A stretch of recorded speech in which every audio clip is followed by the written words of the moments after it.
এটা একটা 32 সাইজের ব্লাউজ আমি করে নিয়েছি। এই যে ডিজাইনটা করেছি এটা তোমাদের সাথে একবার আমি শেয়ার করেছি কিভাবে করেছি। তাও যদি কেউ দেখতে চাও আমাকে আরেকবার বলবে, আমি দেখিয়ে দেবো। আর পাড় যারা বসাতে পারছো না এক্সট্রাভাবে পাড়টাকে বসাবে। এই যে উপর পট্টি করে আমি পাড়টা বসিয়ে দিয়েছি।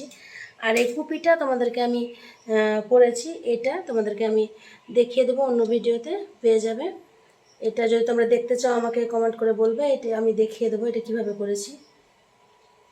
এই কুপিটা দেখিয়ে দেবো তোমাদেরকে।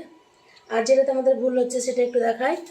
সেটা হচ্ছে যে এই যে সেলাইগুলো, এই সেলাই দুটো তোমরা পরপর ভুল করছো, ছোট বড় করে জয়েন্ট করছো। এটা কিভাবে আমি জয়েন্ট করছি যদি দেখতে চাও আমাকে কমেন্টে বলবে, আমি দেখিয়ে দেবো। আর এই জায়গাটা 1.5 ইঞ্চি 2 ইঞ্চি গ্যাপ থাকতে হবে। এভাবে ফিনিশিংটা ব্লাউজের করবে, খুব সুন্দর ব্লাউজের ফিনিশিং আসবে। তো যারা যা দেখতে চাও একটু আমাকে জানাবে, আমি দেখিয়ে দেবো।